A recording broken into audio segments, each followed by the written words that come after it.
Are the factors on which time period of a simple pendulum depends.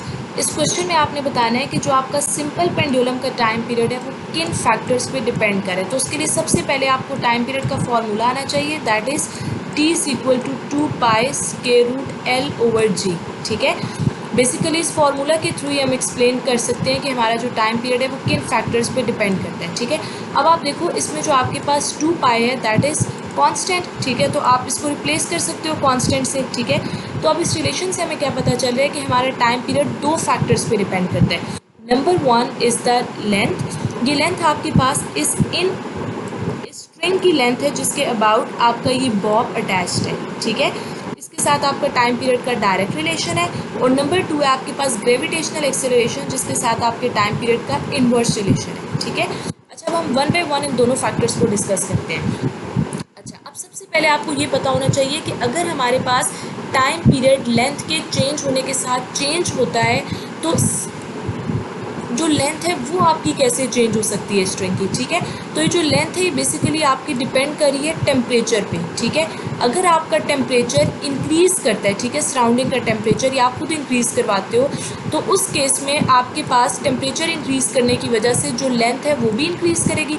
चूँकि length increase करी है तो आपके पास जो टाइम पीरियड है वो भी इंक्रीज़ करेगा। ठीक है, और अगर आपका टेम्परेचर डिक्रीज़ करता है तो आपकी लेंथ डिक्रीज़ करेगी जिसकी वजह से ऑटोमेटिकली आपका टाइम पीरियड डिक्रीज़ करेगा। इस बोथ आर डायरेक्टली रिलेटेड।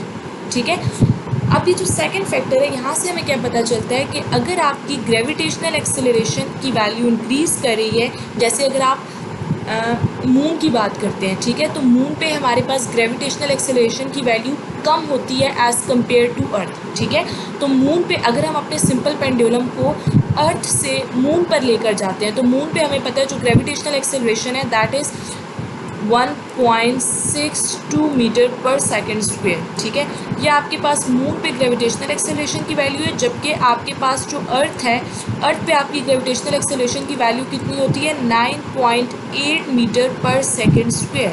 ठीक है, तो अब अगर आप देखो आपका सिंपल पेंडुलम पहले अगर आप अर्थ पे और आप उसको अर्थ से मून पे लेकर जा रहे हो, ठीक है, और आप से पूछा जाए कि उसके टाइम पीरियड पे क्या फ़र्क पड़ेगा, तो आप देखो कि आपके पास मून पे जी की वैल्यू डिक्रीज़ हो रही है। ठीक है, जब जी की वैल्यू डिक्रीज़ करेगी तो आपके पास टाइम पीरियड क्या करेगा, इंक्रीज़ करेगा, क्योंकि दोनों का इन्वर्स रिलेशन है। ठीक है, लेकिन अर्थ पे चूँकि जी की वैल्यू ज़्यादा है एज़ कम्पेयर टू मून, तो इसका मतलब है कि अर्थ पे आपके पास टाइम पीरियड की वैल्यू क्या होगी, कम होगी। ठीक है,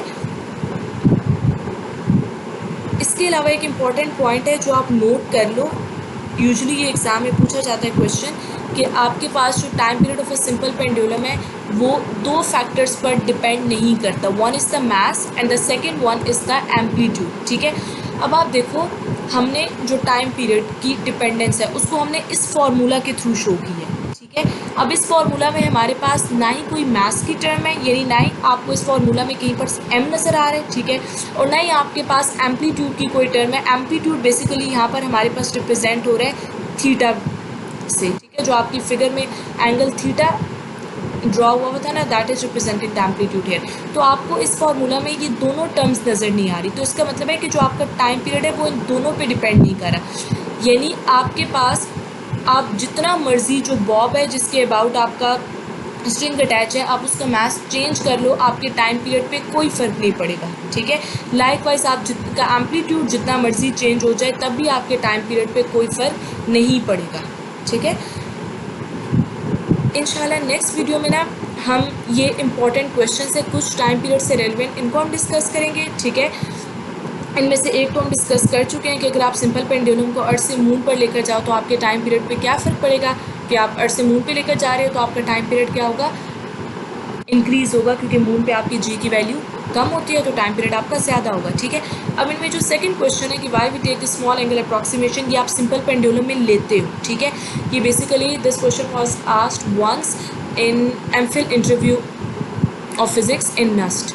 So I just want to explain it in detail, and these are the questions that are randomly asked in PPSC interviews, FPSC interviews.